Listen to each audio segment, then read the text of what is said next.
Bonjour à tous, bienvenue sur cette nouvelle capsule un petit peu inédite, un peu différente. J'ai envie de partager avec vous mon expérience en tant que producteur d'électricité.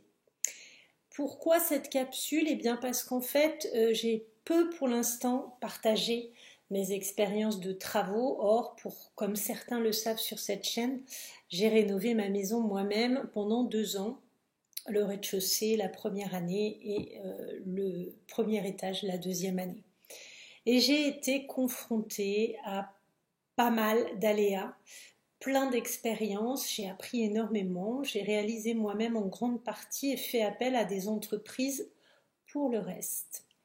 De ce fait, j'ai été amenée à faire installer des panneaux solaires. Là, ça a été une entreprise sélectionnée qui est venu me poser des panneaux solaires. Et j'en ai fait poser 8 à 375 kW crest.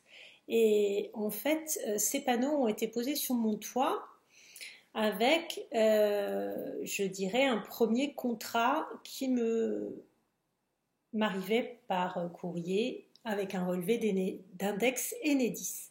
C'est-à-dire qu'Enedis, au bout d'un moment où mon installation a été enregistrée avec le consuel de l'installateur, Enedis m'a envoyé à mon adresse un récap des index, c'est-à-dire la production d'électricité supplémentaire que je fais en dehors de ma consommation. Je recevais ces index et je pensais que le reste allait se décompter et se mettre en place naturellement. Et en fait, pas du tout.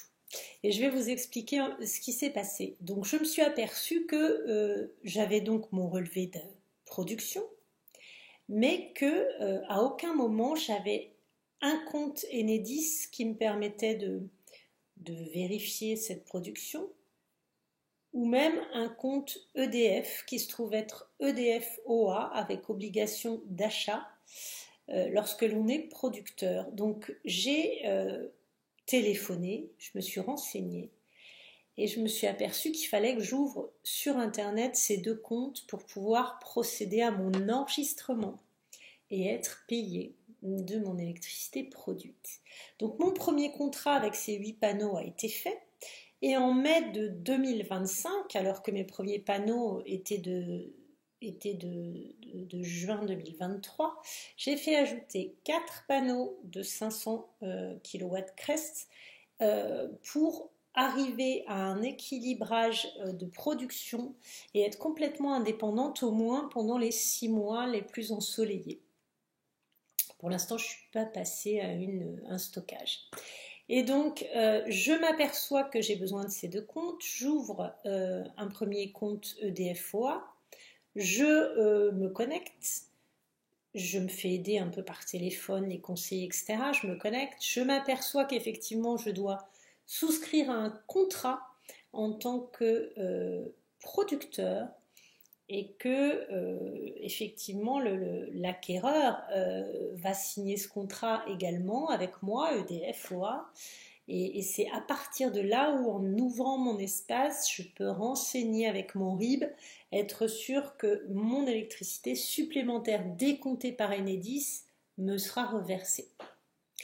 Donc ça, je me fais guider, j'ouvre mes espaces, je découvre mon premier contrat à contresigner avec la date du consuel et aussi la date d'anniversaire de l'installation pour pouvoir faire ma déclaration annuelle, ma saisie.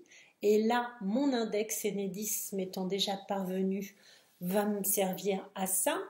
Je m'aperçois que c'est très compliqué dans les dates, etc. Mais j'ai mon premier numéro de BTA, qui est un numéro de contrat. Et puis je découvre que quand j'aurai validé celui-là, en cascade apparaît le second qui est déjà affecté à mon adresse, mon nom, etc. Et que je ferai la même démarche, c'est-à-dire envoyer mon contrat, le signer de mon côté, l'envoyer papier à la bonne adresse à Créteil et non pas au siège Paris 8e, et que je pourrai avoir l'enregistrement de mon deuxième contrat et faire la déclaration 1 an après la date de mise en d'installation des panneaux, et que je pourrais, en rentrant l'index Enedis, avoir mon surplus de validé par leur entrefaite et avoir le paiement de ma production des 4 panneaux supplémentaires. Pour ce faire, et c'est là où ça devenait compliqué, je me retrouvais avec un des comptes Enedis qui est global, alors même que j'ai 2 contrats.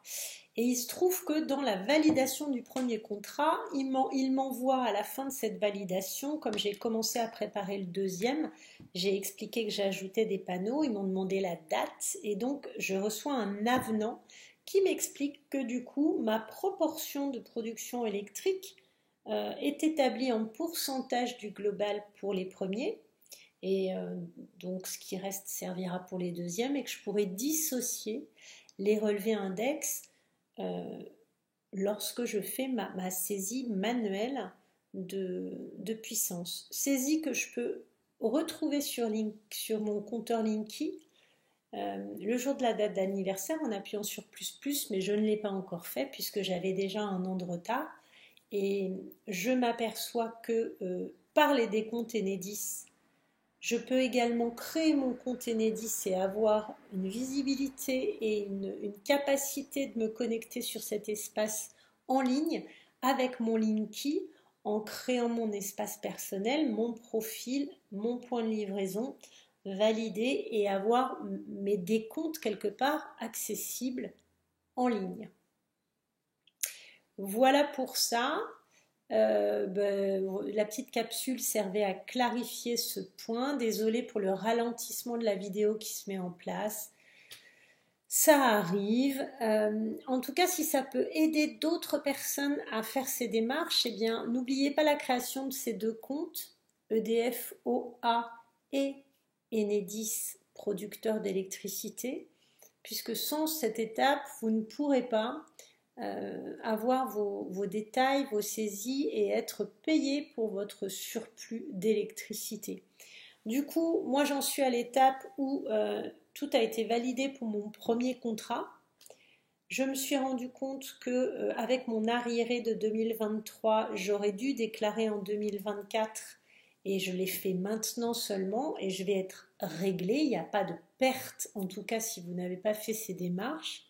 Vous pouvez tout à fait le faire a posteriori, récapituler les éléments grâce aux index Enedis ou y accéder grâce à l'espace Enedis, car si vous faites votre saisie Linky, elle est valable uniquement le jour de l'anniversaire de la mise en service de vos panneaux. Et vous ne pouvez pas rétroactivement aller chercher un chiffre qui correspond à votre production en surplus. Du coup, vous pouvez retrouver vos petits en faisant autrement, mais par la suite, je serai amenée à faire ma saisie annuellement, comme la plupart des personnes qui produisent de l'électricité. Voilà pour cette capsule, j'espère qu'elle vous aura aidé. Moi, j'ai mis pas mal de temps à remplir mon contrat, faire signer par mon installateur, faire une attestation sur l'honneur, moi aussi, valider mon premier contrat, décortiquer après qu'il y aurait le deuxième en cascade, avec un pourcentage, enfin comprendre tout ça pour pouvoir être complètement à jour et bénéficier, j'ai envie de dire, de ma production. Donc de votre côté, vous serez peut-être plus malin et je vous souhaite vraiment de tomber sur cette vidéo qui pourra vous aider à comprendre parce que c'est très compliqué, extrêmement difficile aussi de piger que lorsque vous vous inscrivez, ah oui, très important, lorsque vous créez votre espace Enedis, producteur d'électricité, vous avez la demande dans votre profil de l'adresse. J'ai mis, je ne sais pas, 100 tentatives à valider mon adresse. Pourquoi ? Prenez votre facture d'électricité, regardez votre intitulé, il est tout en capital en général. Cependant, supprimez les abréviations, c'est pas AV pour avenue, mettez vraiment avenue comme sur votre contrat d'électricité. Et en fait, si vous avez des accents, mettez-les mais en capital pour qu'ils reconnaissent, surtout pas de typo, pas de casse. Ce qui fait que moi qui suis dans une avenue avec un et accent aigu, je ne trouvais pas ni en bas de casse avec l'accent, ça marchait pas, ni en capital sans accent, ça ne marchait pas. J'ai pu valider mon espace et mon adresse, qu'il a reconnu puisque c'est robotisé, c'est un algorithme, hein, parce que j'avais bien rentré un et majuscule dans mon avenue et dans mon adresse. Ensuite, que vous mettiez votre fixe ou pas, ça n'intervient pas, c'est le portable, votre adresse mail, je crois, votre intitulé, monsieur, madame, nom et prénom, enfin vous le mettez exactement dans l'ordre de la facture EDF de votre fournisseur d'énergie classique, indépendamment de tout ce processus. Voilà, avec ces infos, vous devriez vous en sortir. Je vous souhaite à tous de réussir pleinement dans cette aventure de fournisseur d'électricité et d'autonomie électrique, qui est une très belle aventure. Au début, j'étais un peu dubitative, pardon, c'est très cher. Mais finalement, je m'aperçois que dans 20 ans, j'aurai rentabilisé mon installation. Bah super, puisque la prime est toute petite, hein, c'est 500 euros, c'est la prime CEE, il n'y a pas de ma prime rénov'. En revanche, en fonction du prix auquel vous avez souscrit, vous allez mettre plus ou moins de temps à amortir. Moi, ce sera, oui, probablement 19 ans maintenant, puisque ça fait un an. Et du coup, je serai plus toute jeune, mais ça vaut quand même le coup de le faire indépendamment de votre âge, parce que ça peut intéresser les générations futures si vous transmettez votre capital, votre lieu de vie. Et en fait, ça peut aussi intéresser des gens qui rachèteraient votre maison si vous n'y restez pas et qui sont dans une démarche aussi. Parce qu'imaginez que l'électricité augmente d'un coup, bientôt, et peut-être l'eau, comme je le pressens, et que vous vous retrouviez dans une grande difficulté à pouvoir payer en fournisseur labellisé tout ça. Eh bien, ça vaut le coup de faire ces collectes d'eau de pluie et d'essayer pour le potager, pour le jardin déjà, pour minimiser, et puis parfois pour vos toilettes, pour utiliser une eau qui est déjà fournie par le ciel, et de la même façon minimiser votre consommation électrique, voire s'autonomiser complètement pour les plus courageux, et ce qui était un petit peu mon rêve et que je n'ai pas pu aboutir complètement. Je voulais aussi un recycleur d'eau grise pour pouvoir minimiser, mais dans ma condition, ça ne marchait pas parce que je n'avais pas la hauteur pour l'installer. Il faut au moins 1,95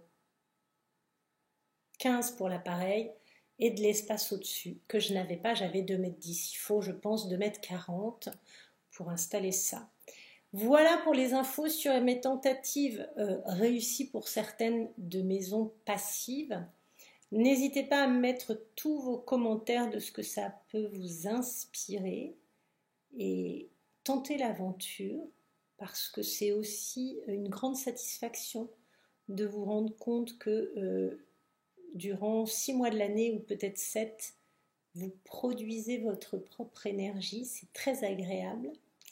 Belle journée à tous, merci de m'avoir écouté, namasté et à une prochaine fois sur ma chaîne. Bye bye.